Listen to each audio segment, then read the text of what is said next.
I'd like to welcome you to our presentation today. Hope we can learn something about our forefathers. I'm portraying Boat Captain William J. Marshall. He wasn't even born in South Amboy. He only lived in South Amboy for about 24 years. Carpetbagger. But he made a lot of friends and he helped a lot of people. He was born in England, 1831. When he was 4, his father was transferred to New York City. He was in the shipping business. His company from England wanted to get an office over here. They only lived there for 4 short years. And then they moved to Perth Amboy because big shipping business. Remember, everything in those days was by boat or by train. That was it. He went to school for a few years, and he was too young in the beginning in New York. But in Perth Amboy, he went to school. And by the ripe old age of 12, he went to work full-time on an oyster boat right in town, right on the dock. He stayed there for 15 years, learned everything he could about the oyster business. All the jobs that were involved on the boat. He learned about the tides, the way the water ran, each season of the year. And then he found out in the late 40s that down in Virginia they were looking for people to start oyster business. They discovered healthy beds down there. So he went down there. I'm sorry, it's 1858. In 1848 he joined the New Jersey State Militia, which was considered like the National Guard back then. It wasn't a paid job, but if there was ever any problems in town or in the area, they were called to help the local authorities. Down in Virginia, he had a great business going for 4 years. And then all of a sudden, some guy comes up and says he works for the government and they want to appropriate his oysters for the soldiers that are out in the field during the Civil War.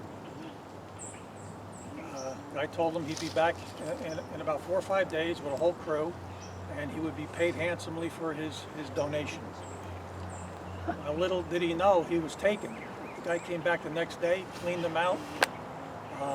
He didn't find out about it till 2 days after that, and he was dejected. He'd lost all that money, couldn't believe people would actually steal it, and he came back to Perth Amboy. So this was around 1863. He had a few more jobs in Perth Amboy. Then he got appropriated a barge captain's job for the Delaware and Raritan Canal down by Trenton. He did that job for 30 years, running barges between Trenton, Philadelphia, Baltimore, and New York City. Their main commodity was lumber, transposing whatever grew up here down there and vice versa. And it was a type of job, but he wasn't gone for like 2 months at a time. Sometimes he'd come home for a week or two because he was caught up on his work or whatever. I mean, he wasn't the only barge doing this. Finally, 1887, he moves to South Amboy, buys a house on 2nd Street. Now, mind you, he never marries. He's too busy. He's never home. He's working.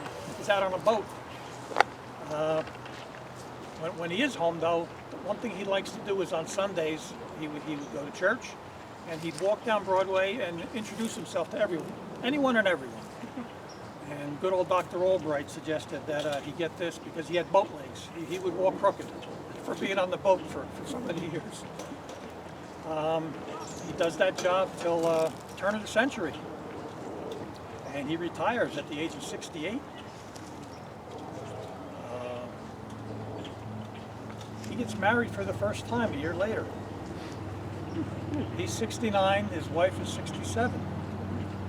He marries a friend's wife. He passed away suddenly, and what she didn't know was he told her to take care of her. And being a proper woman, she says, well, the only way we can do that is if we get married. So her name, Maria Teresa Willett.